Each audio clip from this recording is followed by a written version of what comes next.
Welcome back to the third installment of the Restart Zone show, the show you need to get back up to speed to this week's racing action.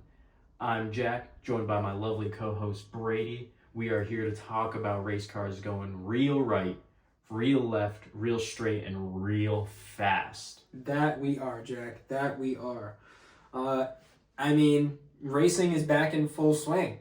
It's awesome. It's such a good feeling. It's great. NASCAR this weekend, IndyCar this weekend, F1 this weekend. What more could you ask for? And an IndyCar on short ovals, it's awesome. And IndyCar at Phoenix. Yeah. So first on the docket today is Lando Norris Monster Review.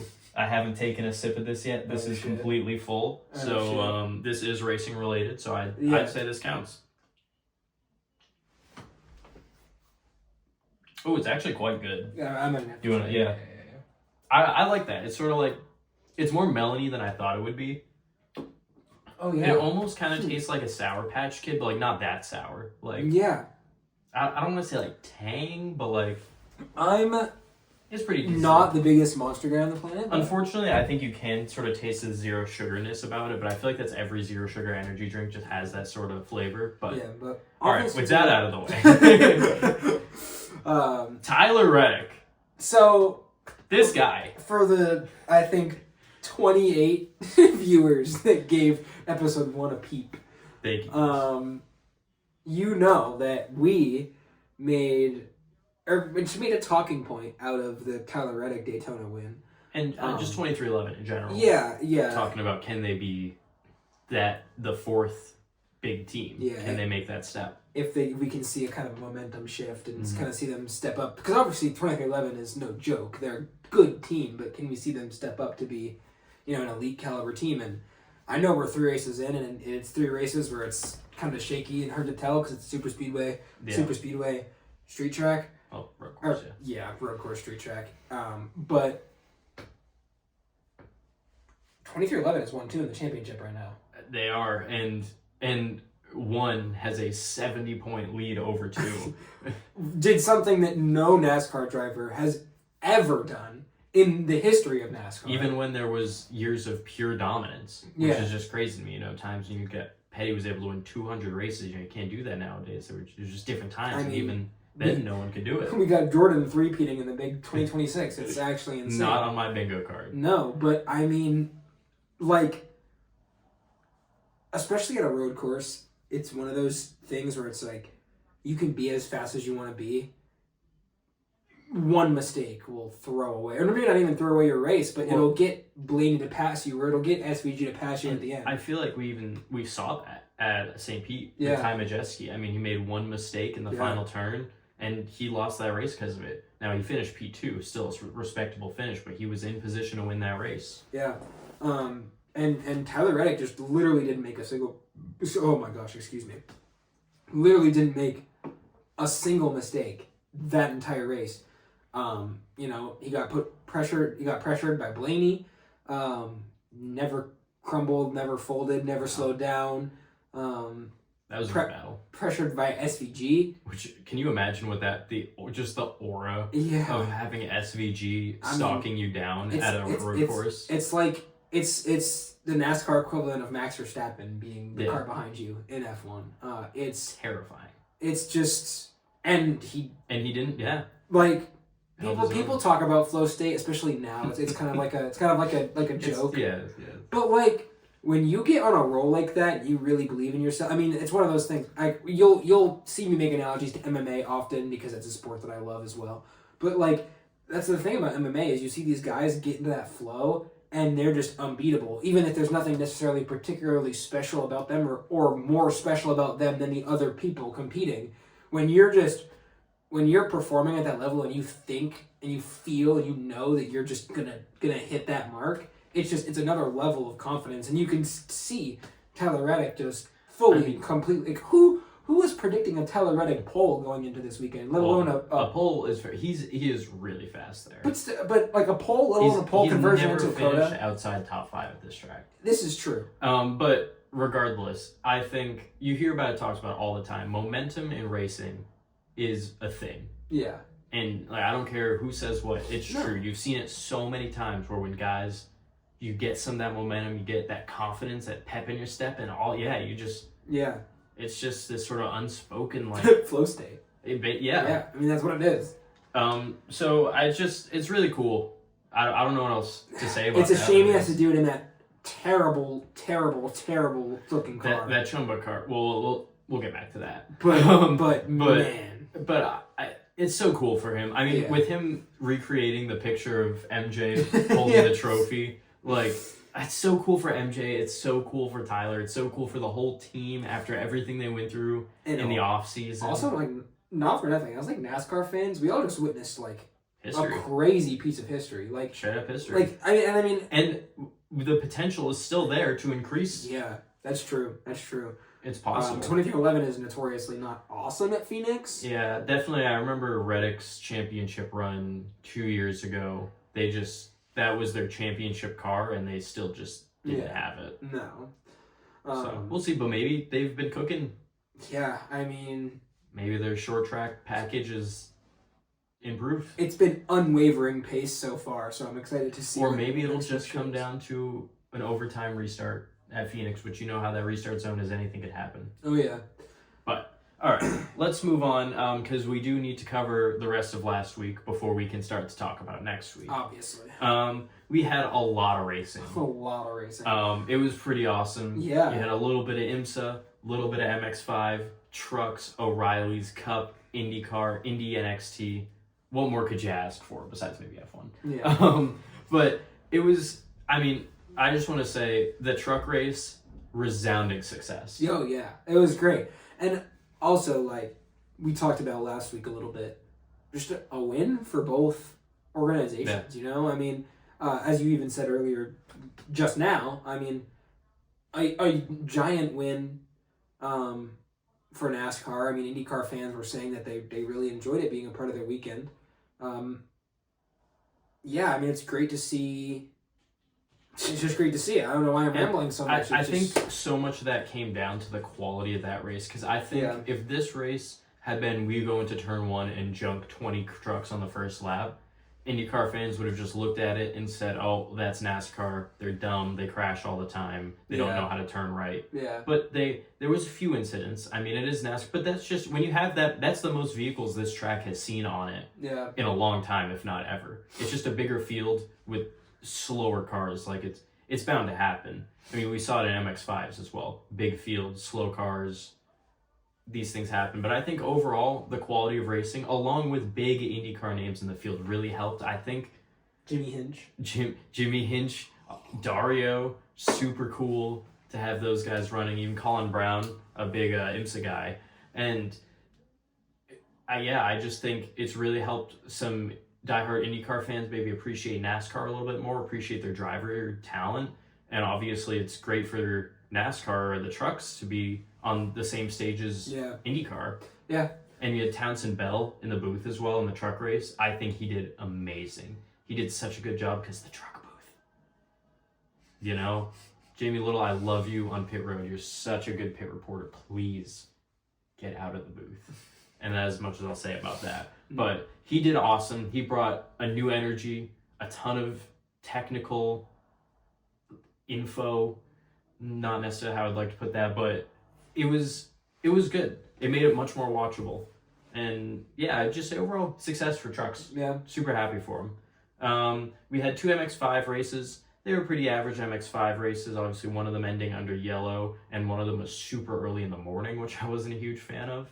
But still watch it. It's just such a good series. Yeah. It's free on YouTube. The races are 45 minutes long. What excuse do you have? Yeah. Just watch the race. No excuse. And if you don't want to be up at 7:30 in the morning to watch that one, do what I did. Watch the replay. They're all there on the Racer channel on YouTube. No excuses. Other than that, we saw pretty entertaining Indy NXT race, some good battles. I didn't follow it so close. I was pretty busy while that race was going on, so I didn't get to take a lot of the storylines away from that. But I did have it on in the background. And that was really all leading in to the bigger race on Sunday morning, leading into the Bay IndyCar race. Should the trucks come back? Yes. End of story. Yeah. I don't think it was great. To say about that. I think what NASCAR is starting to realize is, I mean, it's because it happened back-to-back years. The trucks are a really good vehicle to put in these smaller market but really passionate racing communities. And we saw it last year with Lime Rock Park. We saw it, and we saw it this year. Vlog coming this summer. And we saw it this year with St. Pete. I mean, when you take, because obviously, like, it's a lot to ask for NASCAR to put cup cars on a track like that. Big logistics. But I mean, it's been a success, and the people have loved it. Like, I mean, Lime Rock Park was freaking packed, and I'm sure St. Pete was too. Most people I think have ever been at that racetrack ever for any event. And yeah, I mean, I think it's not only is it a huge win for NASCAR and like for just exposure and whatnot, but it's also a really big deal for like those tracks to get that recognition and get that extra. Like I mean, obviously St. Pete's pretty big. St. Pete is a different story. A long history, but definitely with Lime Rock to get that new, and even St. Pete is always it's a sport. It's either IMSA or it's open wheel. Yeah, you know. Yeah, but to sort of get that guy who maybe is only a NASCAR fan, doesn't really like all that stuff, to come out to the track.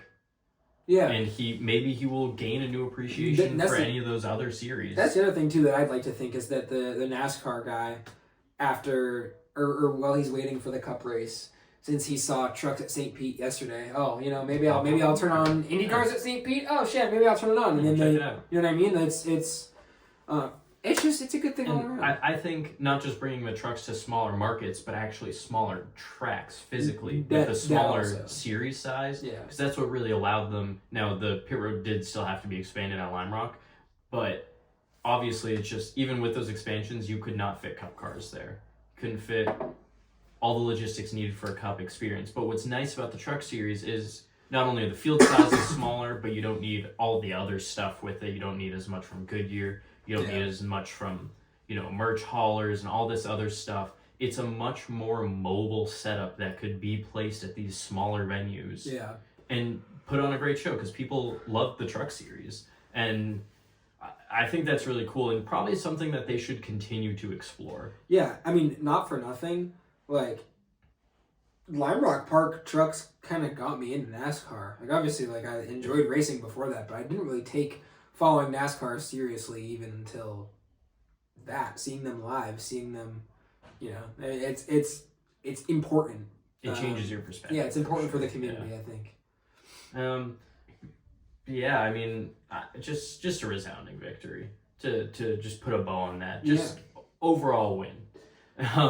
So I guess we should talk some O'Reillys. They raced at Circuit of the Americas. It was, I would say, a pretty good race. Yeah, pretty entertaining. Few notable incidents, I would say, coming out of there. Maybe not even incidents, but storylines. First one I wanted to talk about was Brent Cruz. Really young kid. So young that he cannot compete full time until he turns 18. Yeah. He's only approved for the shorter tracks and the road courses. He passed SVG and Connor Zilic for the lead of this race on pace. He was passed back, but he showed that he can do that. He's been grinding it out through the system. And I've seen people say he's basically Toyota's answer to Connor Zilic. And so I think it'll be really interesting to follow him. He proved in that race that there is straight talent there. Yeah. And that'll be a fun story to follow. Yeah, especially in those O'Reilly cars, like, genuinely impressive.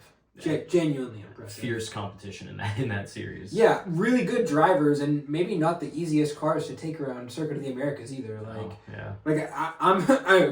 Minus a thing we'll get into later with the heat and whatnot. I think the Cup guys had a way easier time. Yeah, than the O'Reilly guys did around Circuit. I mean, you got wider tires, you got a sequential shifter, you got different steering box. It's definitely a car that would be better to drive on a road course for sure. Yeah. But that, obviously, the biggest storyline to come out of that news, whatever you want to call it, not really news, but incident, was the Corey Day, Connor Zilic.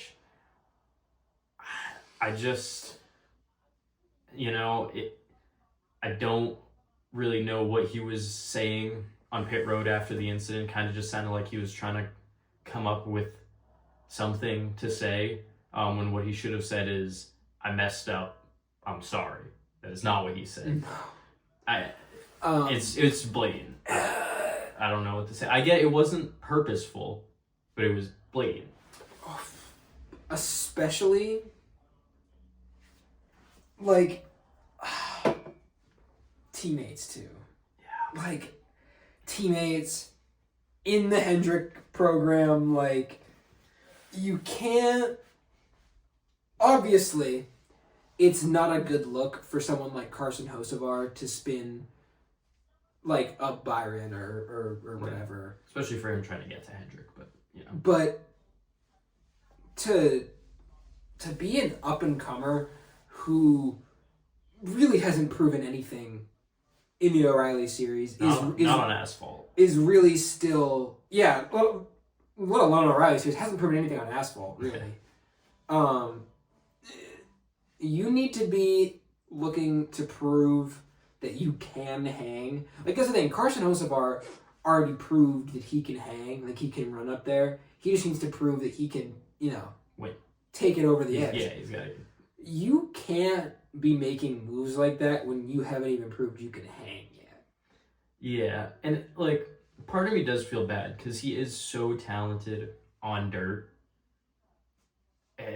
Incredible dirt racer. And I'm sure he's talented on the asphalt too. He just needs to get it the fuck together. And I get that this was, the same way that Jeff Gordon scouted Jimmy Johnson. Yeah. And, Kyle Larson played a big role in scouting Corey Day coming from the dirt world. And this is a thing Hendrick has liked to do, where they scout other forms of oval racing. Or even Jeff Gordon was going into IndyCar, he was looking to be an open wheel guy, looking to get possibly into F1. We even saw him test an F1 car later, which was pretty cool. But they like to scout outside of your regular traditional NASCAR ladder, find just raw talent and work that into good NASCAR asphalt driver. And so I see the vision, but he just hasn't.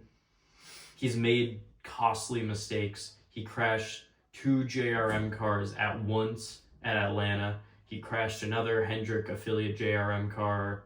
No, that was a straight JRM car with Illich, right? Yeah, he was in the one. Oh, yeah. Just straight up hooked him, man. Like, you just can't do that. You just can't do that when you're in this position. No, not when you're looking for a seat.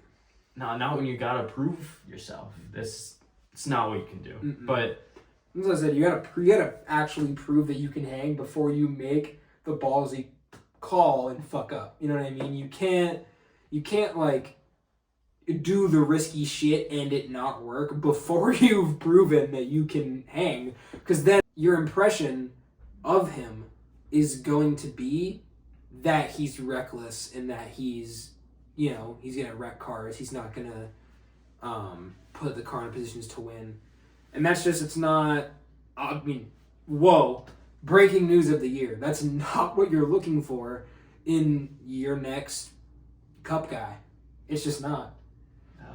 All right, well, we're going to have to move on here because this is going to get longer and longer. Let's talk about IndyCar for a second. Obviously, the end result is the continuance of Alex Palou dominance. And honestly, I want to say something that I don't think I've seen anybody say so far, but it almost felt like a little bit of Austin Hilly, where the guys were so busy fighting with themselves that they just let him run away with it. They were all so busy digging with each other with 1 or 2 lap under and overcuts that you let him overcut you by 5 laps and come out with a huge advantage. Yeah. And so, well, once he did get clean air, he was gone. They earned that on pit road with this strategy where everyone else was too busy messing with each other. Yeah. And slowing each other down, battling so hard on their outlaps that they just let him clear them.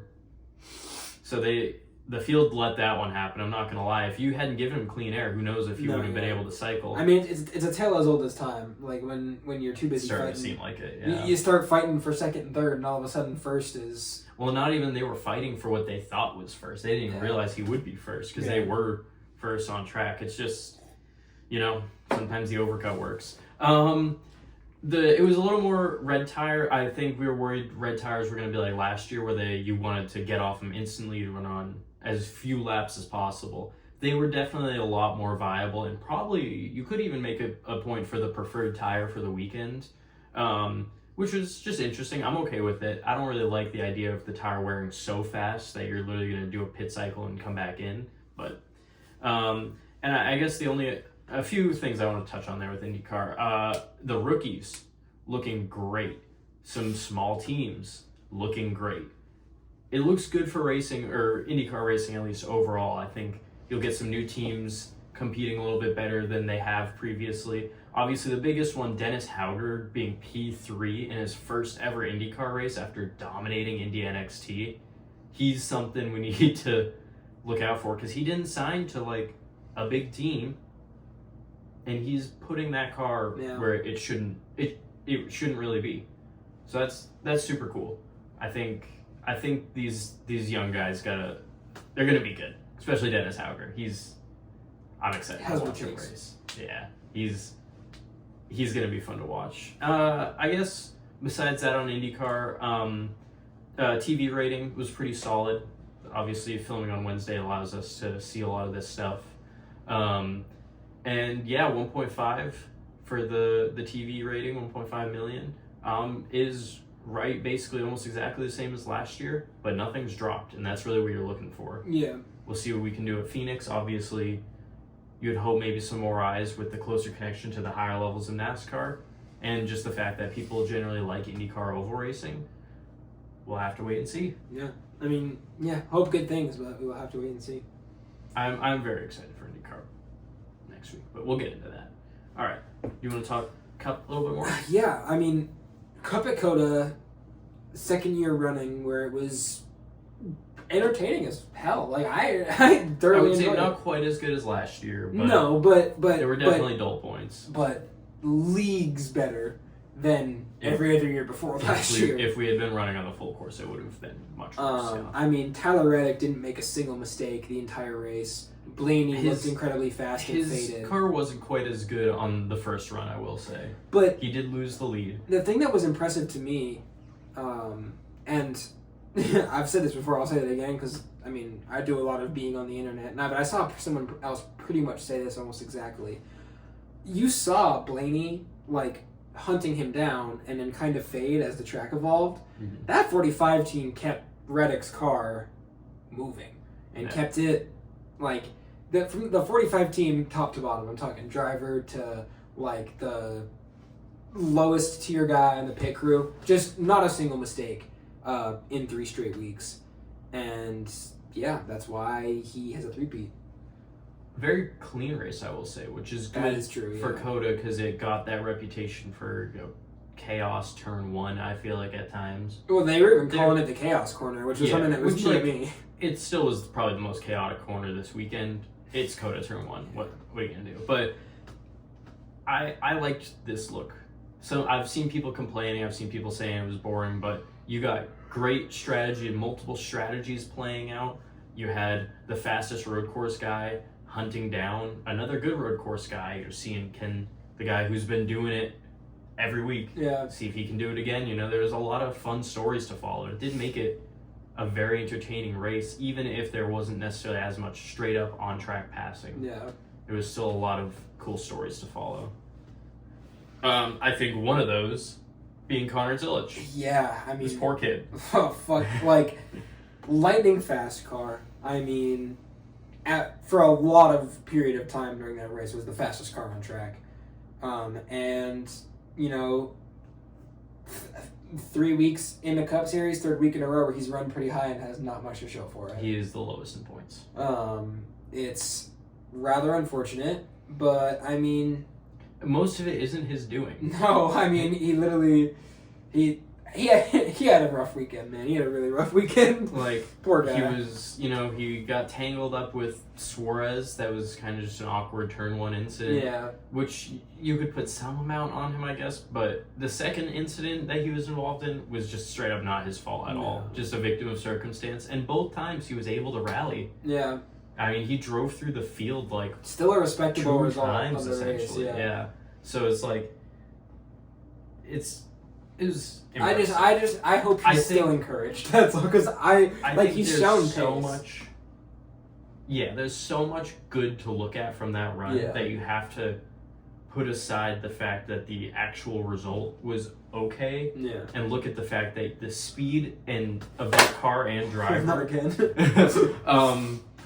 looked like race winning. Yeah. If things had worked out better, that could have been a race winning team. I'm really excited for him that now the NASCAR season is kind of getting into its full swing, and we're going to normal NASCAR ovals, because he's really good at those, and I think it's going to be, to be honest, I think it's more of a hindrance than a favor to the younger guys to kind of start super speedway road course. Yeah, guys who don't have a lot of next gen experience. I mean, it's so brutal. It's probably a nightmare for him. Yeah. So I'm hoping, obviously, if you can't tell by my T-shirt, I'm really, really hoping that we start to see him kind of get less white knuckle in that car, get a little bit more comfortable. Reach that flow state a little bit more. I think we will for sure. When we get into more ovals, I think, and even with the start of the ovals, just because this is so new to him, full-time Cup. Yeah. But I think by the end of the season, you're just going to see him start to get into that rhythm that he knows. And also, there's no, expectation for him. I think the expectation for him should be, top 20 points. I think that's very reasonable. Let's not pretend like he's in championship winning equipment. It's a good equipment. It's not shit, right? But let's not pretend like he's in a Hendrick car, or he's in But I just think he's gonna have so many opportunities to score good points. Yeah. If anything else on the remaining road courses coming up, we've seen now that he is fast in a Cup car road courses. And I think maybe even Coda wouldn't be quite as suited to him. He's really good at Watkins Glen, or he was in O'Reilly's car. I mean, he was straight up faster than SVG there last year. Yeah. I get it, they got tangled and SVG ended up getting wrecked, but he got wrecked because he was blocking so hard because he was trying to do everything he could to keep Connor behind him. Yeah. I think Watkins Glen could be his best chance, I think. If depending on for all we know, he could be super fast at the ovals. Yeah, we see him hit Phoenix, and he's just he's in an Xfinity car again. If anything else, or Rally car, Jesus. If anything else, I think Watkins Glen could be huge for him. Yeah, I'm ready. I almost feel the sigh of relief that I'm sure he feels that now he's done with the fucking madness of the first 3 weeks. 3 weeks.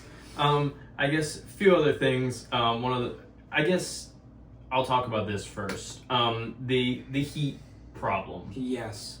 Pretty serious thing that I think NASCAR should definitely take a look at. It just wasn't a great look to have Bowman getting out of the car, having to be replaced, Allmendinger collapsing on pit road. That was who it was. I was trying to figure out who I saw. It was Allmendinger. It was just not. It's not a good look to have your athletes being that hot. It's not healthy. No, it's not. It's not good. And I saw a meme by, I think it was Nas Sarcasm, however you're supposed to say his name.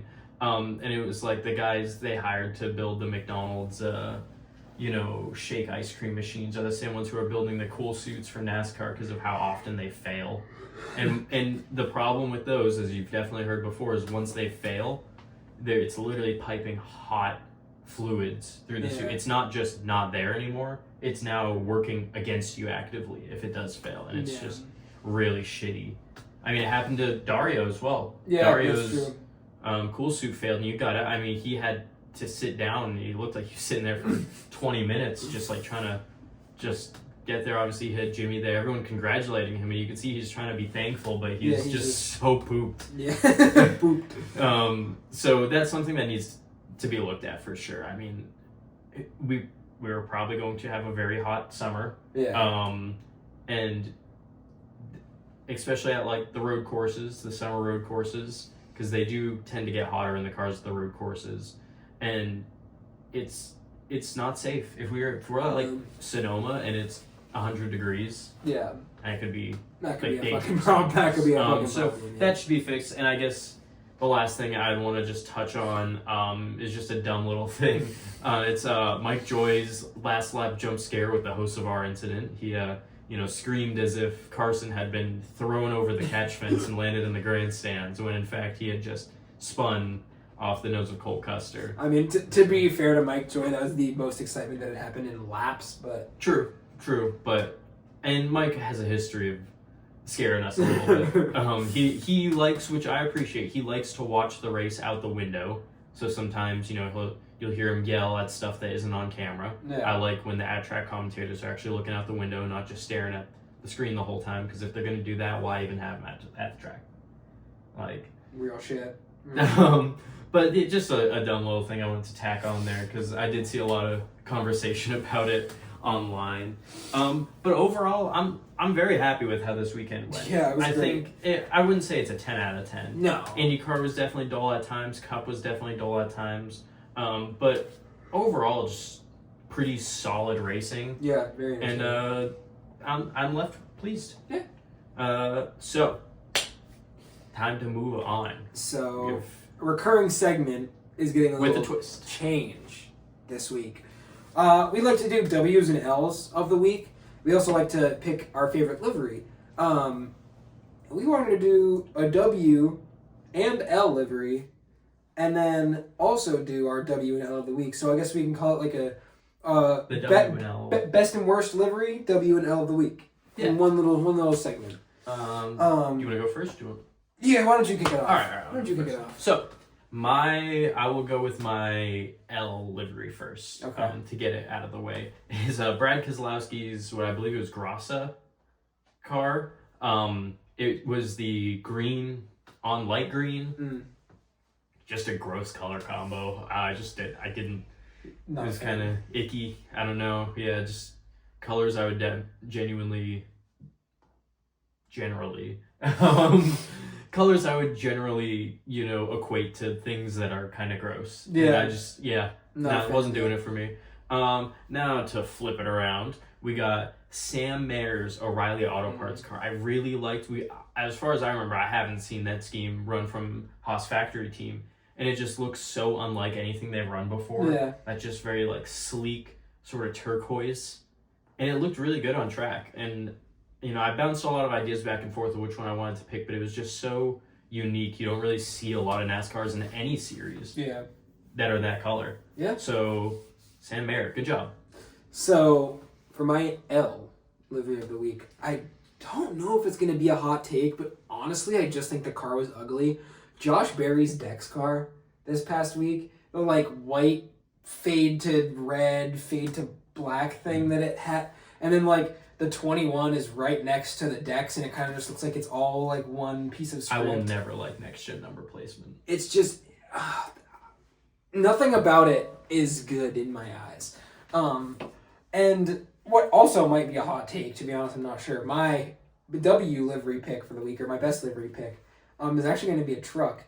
It's going to be Connor Mozak's number 7. That pastel... Yeah. That pastel... Hold on, where is it? That pastel. Oh yeah, that's a good one. It's kind of sick. It was kind of sweet. Yeah, I like that a lot. Yeah, I kind of overlooked that one. Yeah, that's a good pick.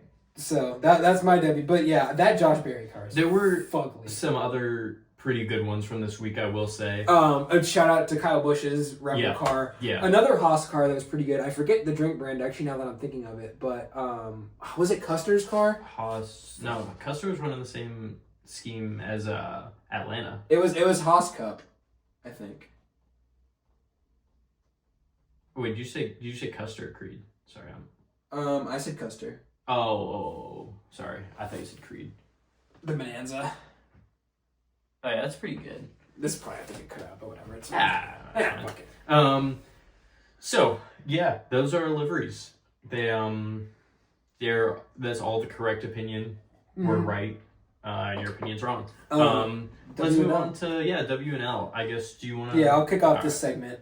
So my L of the week is just going to be Connor Zillage. I mean, it just heartbreaking, devastating. We will bounce back. my W of the week, I mean, it's kind of low-hanging fruit, but I also kind of think it's funny. A Jordan 3-peat in 2026. I mean, come on now. That recreation picture was just too good. Jordan's now 3-peated 3 times. So, yeah, he's 3-peated the 3-peat. He's just like that. Kind of low-hanging fruit, but also just kind of funny, I think. Yeah, fair enough. All right, I'll start with my L first. It's going to be poor Eli Tomac. Busted his tooth on TV, on the stage, in front of everybody, with that poorly built trophy that he went to lift. Tyler Reddick is not safe today, guys. I don't know if this is like a voodoo doll diecast, but he needs to watch it. It's probably cut out because we were probably mumbling when it happened, but I fucking threw this diecast. He threw Tyler Reddick. Like across the room. So, Eli Tomac, the poor guy, wins at Daytona for an 8th time, which is so impressive to win at a venue where they change this track every year. Yeah. So, it's not like a NASCAR track where if you won Phoenix 8 times. Yeah, it's like, oh, this guy's really good at Phoenix. It's a different track every time. He's just a damn good Supercross rider. And he's rewarded for winning his 8th by busting his teeth in front of... It reminds me of last year when Zilch. Yeah. Was that the concussion or the collarbone? That was the collarbone. When he freaking broke his collarbone. I got to see the concussion firsthand. I was at Talladega, but that was a hard hit. Yeah. But all right, so yeah, that is my L for the week. I feel for him, happy for him, but feel for him. Yeah. My W of the week this week is just going to be the truck race as a whole. I mean, we've talked about it a bunch already on here, but that was just such a good thing for everyone involved. For the track, for the promoters, for NASCAR, for IndyCar, for NASCAR fans, for IndyCar fans. Yeah. Everybody won. No. So great. That whole event is a W. Yeah. No, I completely agree. Yeah. All right. Let's move on. Next week's schedule. So, I feel like this is probably structure change, guys. Hey, welcome. We're going to give you guys the schedule for next week's racing. Hey, we're going to talk about next week. That's our whole shtick, and we're just getting into it. But we're going to go down the schedule, and then we're going to kind of talk about things in order of how they're happening. So bear with us. Again, this is episode 3. We're kind of trying to figure out the flow of everything. Could come out as a little rambly. Sorry if it does. I know we're not. All right. So going over next week's schedule, Eastern U.S. Standard Time, by the way. 6 East Coast. 6 p.m. Thursday will be an ARCA race, followed by 8:30 and 12 a.m. F1, FP1, FP2, kind of the same event, but obviously not really. And then you have Friday, 10 a.m. IndyCar practice, followed by a 2 IndyCar quali, 4:30 Indy Highline and final practice, and then Friday at 7 p.m. Is practice and quali for the O'Reilly Auto Parts Series, followed an hour and a half later by Formula 1 FP1 or FP3, and at 12 a.m. on, I guess it would technically be Saturday, but midnight Friday night. I wrote it on Friday. F1 qualifying, and then Saturday, Cup practice and qualifying at noon, followed by 3 o'clock IndyCar race, followed by a 7:30 O'Reilly Auto Parts race, followed then by a 11 o'clock F1 race in Australia. That Saturday is loaded, guys. I'm excited. Loaded. If you're not watching racing on Saturday and you're watching this show, what are you doing? What are you doing? You better be glued to your TV Saturday. I want you to cancel all your plans on Saturday. You are watching IndyCar, O'Reilly's F1. All of our...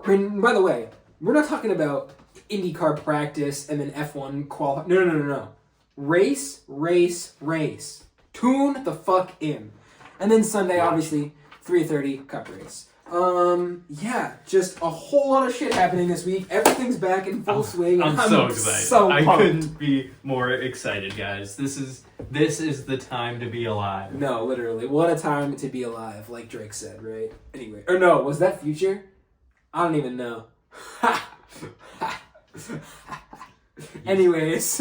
Anyways. This dude's got the references. Anyways. All right. With the schedule. Yeah, with the schedule out of the way. I guess we can start to get into talking about next week. Yeah, we got all the big series. IndyCar's at an oval for Indianapolis. Yes, I think let's just get into it. Let's talk about IndyCar. Yeah. So obviously the most races before the 500 by a decent amount. Starting with 3 back-to-back races, we haven't seen that in God only knows how long, if ever. Yeah. We're used to St. Petersburg and then a long lull until the next race where you really wouldn't be racing again until after Sebring. And I'm just so happy that IndyCar's finally getting the schedule it starts to deserve. We're still missing a few races, but to not have the one race and then just kill all the hype before moving into wherever you would go next.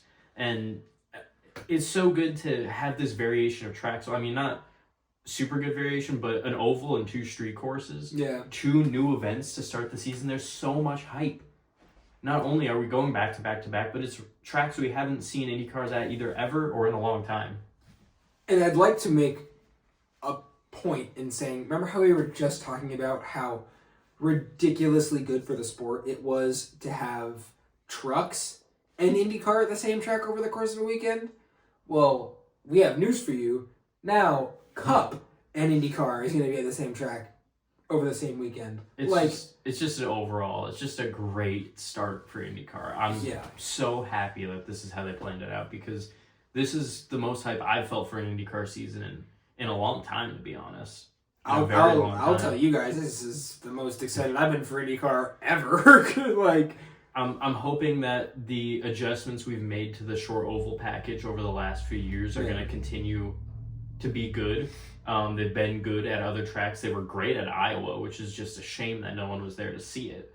They were great. They were pretty good at Gateway. I'd say Gateway was a pretty entertaining race. Obviously, the most memorable part being Joseph Newgarden flipping wildly on the front straightaway. But I think it has the potential to deliver. It's another great event. We're going to have more NASCAR IndyCar fan crossover. We're going to have more driver crossover. Yeah. We're going to have promoter crossover. It's just another good thing for all the series. Now, one thing I think we should talk about is, will Palou win this race? Probably. So, this track is most comparable to Gateway. Still very different. But Alex Palou isn't amazing at Gateway. He's better at Iowa, and he's pretty damn good at Nashville as well. So he's not a bad oval racer. But I think this race of the first 3 definitely has the highest chance to not be a Palou win. I think Penske, you can never count out. David Malukas, the rookie for Penske, great oval racer. He was on track to win in Nashville. I think he, you could see him possibly have a breakout, at least qualifying, if anything. Yeah. Obviously, Joseph Newgarden can't be slept on. Scott McLaughlin's turning into a pretty good oval racer. There's a lot of very good oval racers. A group that I don't think Palou is totally grouped into. So it's doable. He can certainly do it. He's done it before. He's got the momentum, like Reddick, coming off of a whole season of basically winning everything.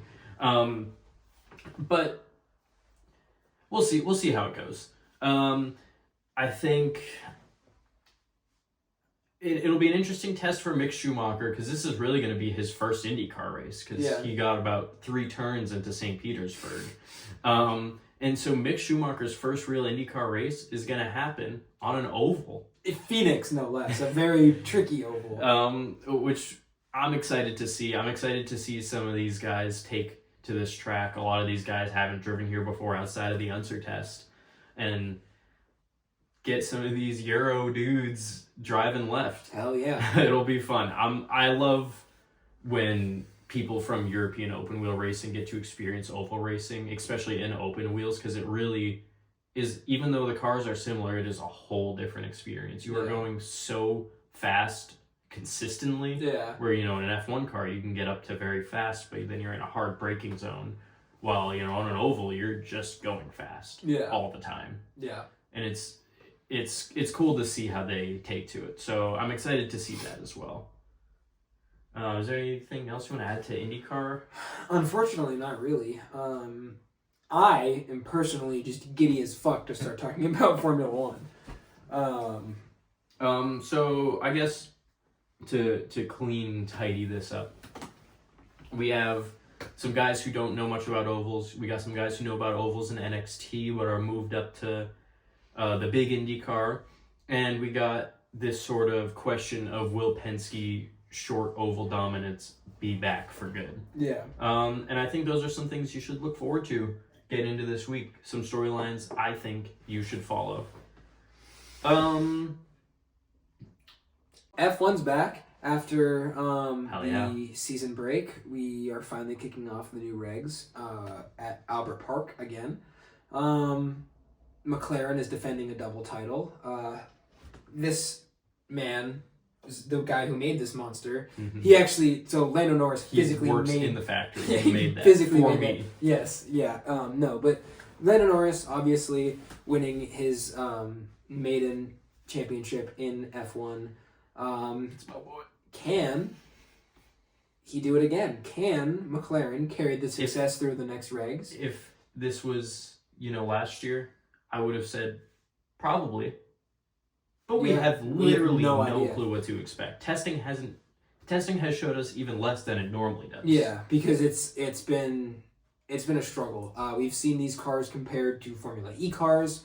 We've seen the struggles with the revving of the engines on starts. We've seen return of GP2 engine.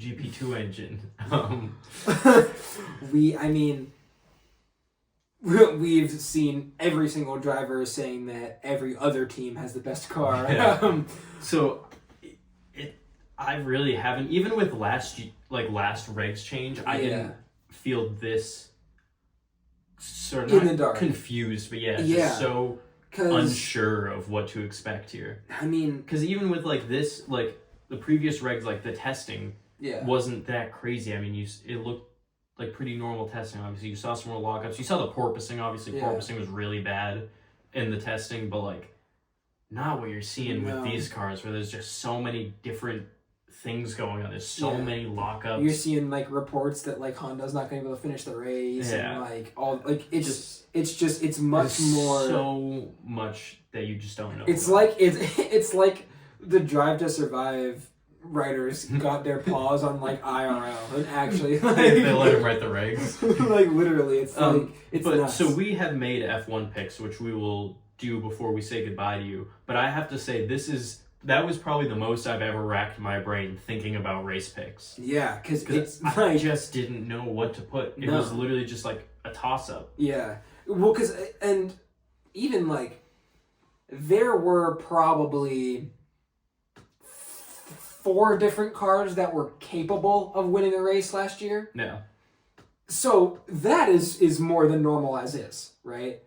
It was a toss-up last year as is.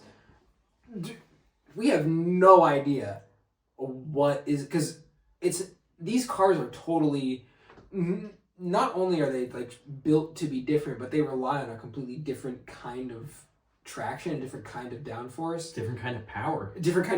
I mean, it's just going to be, very interesting to see which, in reality, what we're going to be seeing is which teams start switching over to 2026 development sooner. Which, so that was, I think, a lot of the cope I was drinking as a McLaren fan at the end of 2025 as Red Bull was really starting to catch up and we really weren't performing quite as good, is they're just focusing all on 2026. They think they've locked the championship up. So I'm really hoping that wasn't the case. That wasn't cope. And that it wasn't just cope. But we will find out. It's just cope.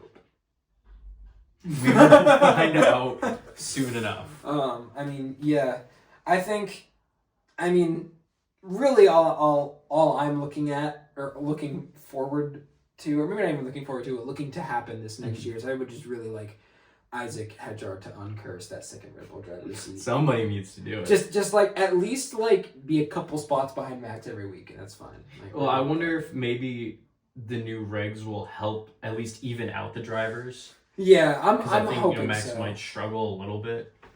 It's Max Verstappen. I don't want to say Max is going to struggle necessarily because I just can't bring myself to say that about Max Verstappen. But no, but I can see. I can see a lot of the lesser experienced guys. You guys will know what I mean later, but I feel like some of these lesser experienced guys can really take a step over into being elite drivers sooner than we thought. I wonder if it will help not having as much F1 experience that this is your first. It'll almost make it easier to adapt. Because that's what Lando was saying very briefly. Was that they almost felt like F2 cars to drive. Yeah. And I'm not saying that, and they kind of look like F2 cars, to be honest. True, but I'm not saying that's gonna mean that the F2 guys are at an advantage. But it may mean that the F2 guys or the less experienced F1 guys are at less of a disadvantage. They might be able to adapt quicker. Yeah. Or maybe not even adapt quicker. Maybe just be already more comfortable in what it feels like. And then that turns with into at least some of the feel. I think, with a lot of the new tech stuff, obviously everyone's going to struggle with that. Yeah, everyone's confused. We'll just sort of see how that develops throughout the season. But people, I can not that I necessarily predict this to be the case, but I can really see people Lewis, Fernando. I think. Even Charles, Max, Lando to really maybe I don't know about those guys, but you know what I mean. Definitely. Lewis got a lot on his mind right now, from what it seems like. But I don't know. He was talking about this is the most he's trained for an F1 season ever in his life. He's so locked in. He remembered who he was. All this stuff. I'll believe it when I see it. I'm seeing all the Tifosi fans. Because that would mean believing in Ferrari hype, and that is never a smart thing to do. No. But I think this hurts for me to say a little bit. But I think, unfortunately, if this doesn't go well, this could be part of the thing that pushes Alonso and maybe even Hamilton out of the sport. Yeah. Quicker than maybe they wanted to. Even Verstappen has Verstappen said, if these cars suck to drive, he's not renewing his contract. Yeah. Which I think he's earned every right to just go out and race in whatever. Imagine if we saw him in a cup car. I don't know if we ever would, but... Not on an oval. Do you tell me if he's gonna do GT3? You're telling me he wouldn't? No, yeah. He's run at Coda before. Obviously, it's just cut out half the track. He already knows the damn track. I think he could. I think we could see that. And the amount of Red Bull Cross sponsorship, it's true. I feel like Max Verstappen and Conor Zoltz have already met, so basically Max Verstappen's the next Cup driver. But yeah, I think there's a chance that if this is as convoluted as it's seeming like it could be, I'm not saying it will be, but it could be, it will have the opportunity to maybe push some drivers out of the sport that just are already a little tired of the BS. Yeah. So we have that to not look forward to, but hope that doesn't happen. Obviously, a lot of struggles with Honda, which would not help with the Alonso situation. Yeah. We'll also, see. just to touch on it, because this is technically speaking the show that's supposed to get you up to speed for what you need for the racing weekend, but in case you live under a rock, DRS has been replaced with Extreme Battery Deploy. Which isn't even that extreme. All of the cars have active aero all the time. I don't want to be the old head that's just I don't like it. But if it produces good racing, obviously. So I'm gonna give it a few races because the old head, the critic in me, wants to say this is dumb. Pooey, I don't want that. Too overcomplicated.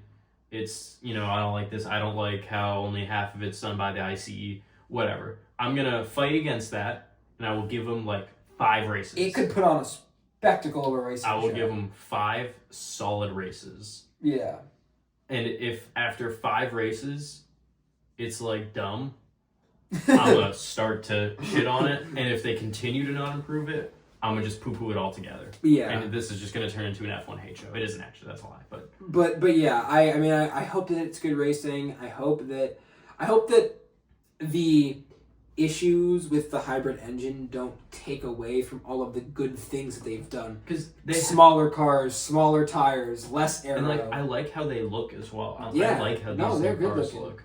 And so I think it would really be a shame if we ruin these good-looking, smaller cars with this 50-50 split stuff. Yeah. And, like, maybe if it's really bad, maybe they just walk back on it and keep the bodies and everything. I don't know. FIA walk back on decisions they've made. FIA admit they did something wrong. But we'll see. I mean, if it's that bad, though, what are they going to do? Yeah. You know? Yeah. I mean, if nobody wants to watch it, the drivers hate it. If no one can overtake and everyone's running out of energy halfway down straightaways, yeah, they have to do something. You can't just let them drive around like that. You can't make them wait till next year either. They can't just let them. If it's really a problem, they can't just let them drive around with cars that don't really work or race well. Or I feel like even if they have a lot of reliability issues with like hybrids going bad, we saw in IndyCar when they first rolled out that hybrid, you'd have a lot of hybrid failures and it just ruined someone's day. And it was pretty frustrating because they clearly implemented the hybrid too quick without researching enough, and it definitely did hurt the sport. Yeah. Just so that they could say that they're hybrid. So I think if it is bad, I would hope that the FIA has enough dignity to admit a mistake and fix it. I would hope so too. I'd really hope so too. Anything else? I guess I'm just excited not only for the season to be starting, but I'm excited to be at Australia. I really like this track. Yeah. Maybe not necessarily for the racing product. It can be good, but I like how it just looks. Yeah. No, it's nice. A basic thing. I like that it goes around a body of water. It's just it's a cool circuit. Nice track. It's fun to drive as well. And I mean, it's nice to be back. It's nice to be back. I guess. Is there anything else that's been on your mind about the sport of Formula One? Not really. I'm excited. I'm excited for these cars to give me some talking points because I mean, like we said earlier, like we could sit here and shit out of our ass at you about what we think these cars are going to do, but the truth is nobody has any idea except the teams who probably have some idea. Yeah, but and I mean, obviously, like we saw the testing results, we saw how fast people went, but like. Now, can I place a bet on a car stalling on the start? Or have we eradicated that? Is that not a good way to spend my money? I mean, if you want to place a bet that any car stalls on the start, I think it's a pretty damn good bet. It's a pretty damn good bet. That's fair. But now we have the warning light that we're going to go green in 10 seconds. So I don't know. But all right. Well, enough about F1, as excited as we are. Right. Let's talk some Cup, and then we can do picks. Obviously going into Phoenix, as we've talked about a lot, 1 mile flat oval. I guess the biggest story probably for me would just, can he keep doing it? Yeah, or maybe not even Tyler Reddick. Can 2311 continue this push of dominance? With where they're at right now, they don't need to keep that streak alive. I mean, Bubba doesn't have to win a race, but if they can just bang off like top 5, top 10 finishes, they're probably not going to fall too far out. I mean, what did we say? Tyler Reddick has like a 70-point lead over Bubba. Yeah, over Bubba. Who's in second. So they really, at this point, obviously they're going to run as well as they can, but they have the gap to not need to win top 5. Like they can. Yeah. They have that Lando Norris cushion. 2025. Yeah, exactly. So that'll be interesting to watch out for. Obviously, like we were talking about earlier, their speed at Phoenix has been good. They're not slow, but they have never really had race-winning cars. Yeah, not recently, anyways.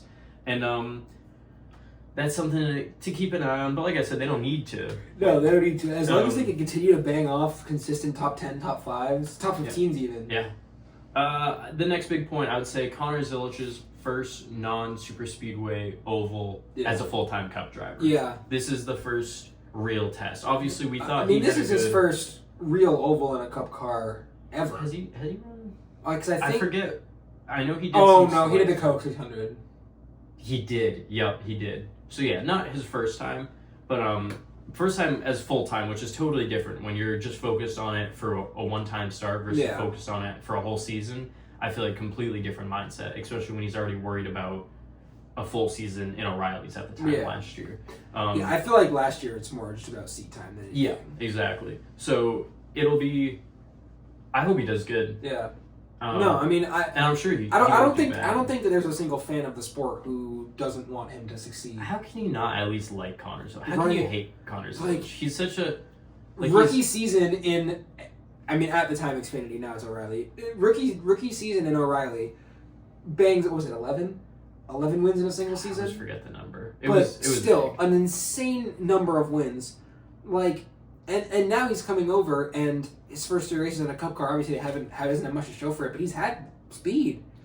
And even just as a guy, he's wise beyond his years. No, yeah. You know, like well-spoken, people talk nice, about. Yeah, he nice sounds when they talk to him like, you know, he's a much older, more experienced person. That's, you know, I just don't understand how you could like hate the kid. So I hope that. I don't think anybody. I mean, I haven't seen much Connor Zellweger hate. No, I don't think anybody. But I think the only time I saw Connor Zellweger hate was the incident at Watkins Glen in the O'Reilly's race with SVG, which I would put partially on him. But he was getting blocked super hard, and I would understand getting a little frustrated because it was like insane levels of blocking. if we've already that would have drawn a penalty. That would have drawn like 20 penalties in F1. If we've already forgotten about fucking Hocevar almost killing Christopher Bell, then I think that we can get over that from last year. Unless there's someone out there who's just maybe an Australian is so pissed about it. The other only thing New Zealander, sorry. I know you guys really take offense to that. The other thing that I'd really like to speak about, and it's nothing that really matters at all, but Penske came to play with the liveries this week. We're gonna pop up the Instagram post. The Instagram graphic. Dude.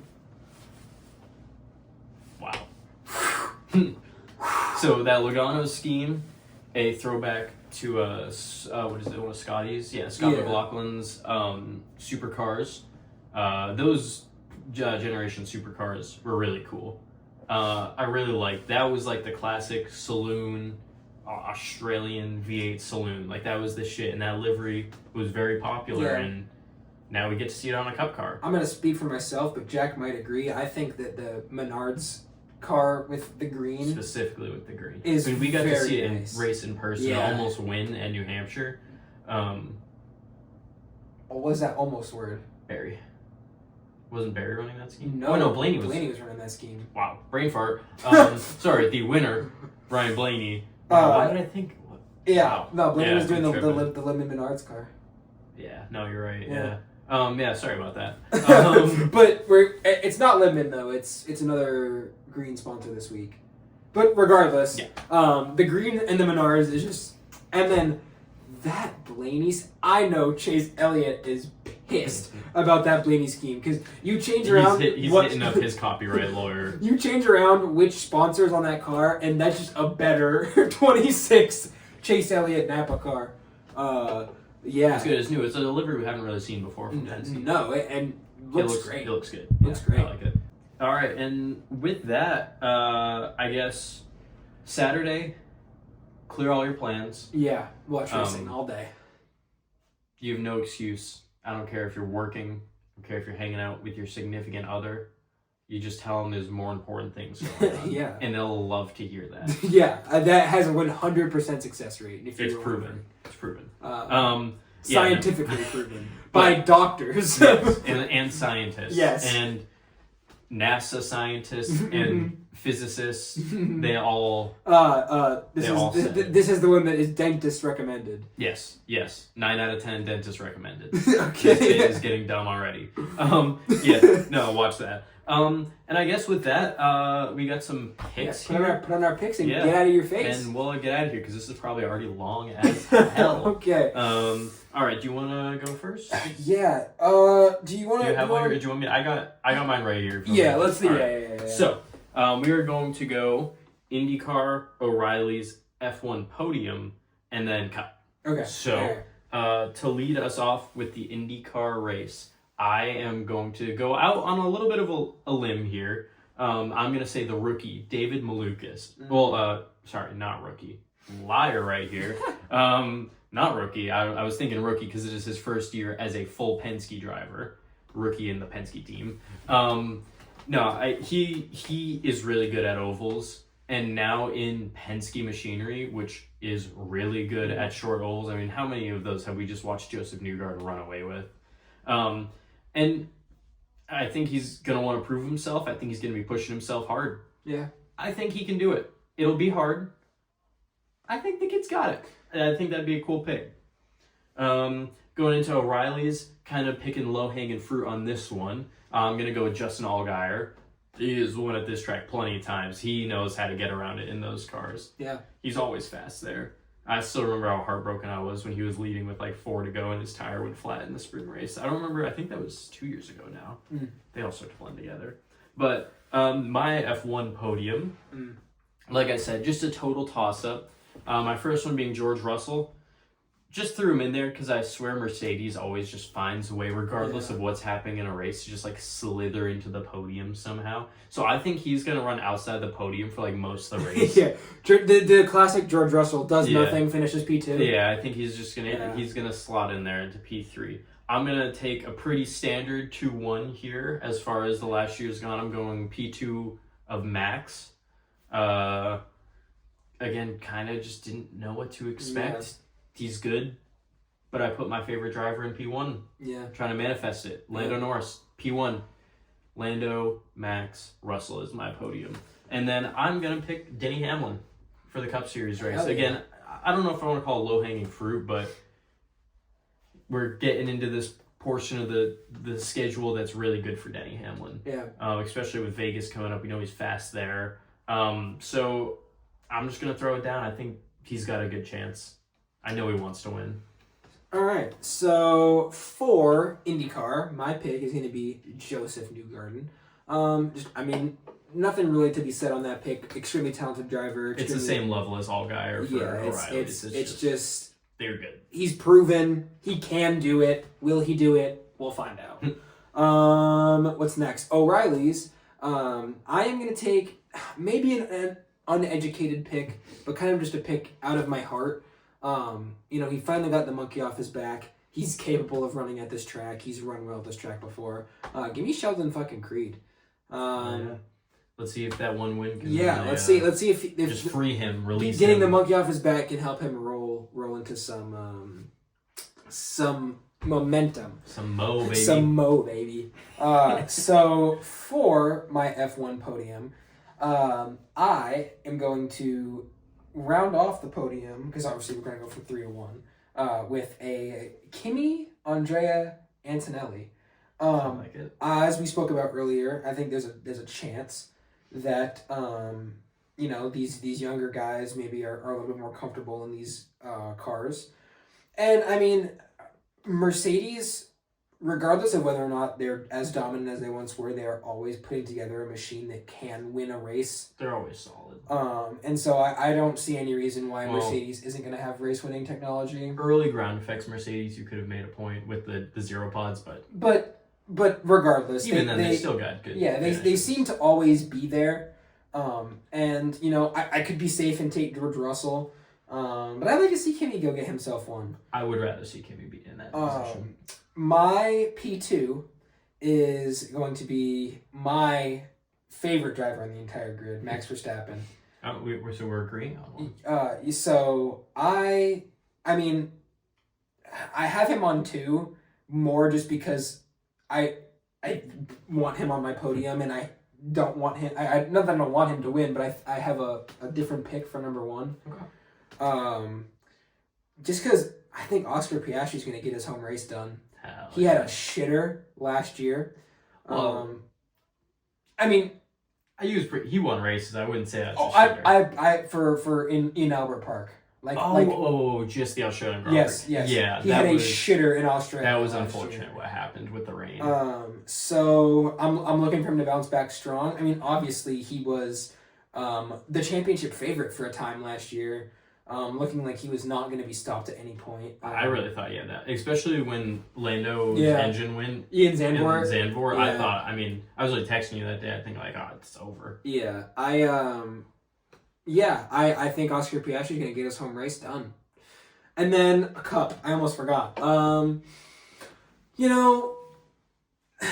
actually going to steal what Jack said from a few weeks. I don't even know if he remembers, but I'm taking the same equipment to get it done at Phoenix that he's taken. But I was thinking about taking this driver. I think I know which driver you're talking about. We're going to go with some C. Bell here. Yeah. Like we've already mentioned before, C. Bell is due for a win. And, I mean, JGR there you go. Puts together fantastic equipment for these kinds of tracks, obviously. Denny Hamlin is obviously fantastic at these kind of tracks. I mean, so is Christopher Bell. Give me C. Bell. I was going to take him, and then I remembered that I picked him 2 weeks ago, and I didn't want to do it so much back-to-back. But, yeah, I think that's a good pick. Yeah. So, with that, watch the racing this weekend. This is one of those cool weekends where not only do we have all 3 of the big series on, but they're going to be on at very different times. There will be no overlap at all, not even close. And you have no excuse not to watch these races. No. And even if you don't want to watch all of it all day long, there's racing all day. Watch racing on multiple Saturday. Days. Yeah. Watch racing this weekend.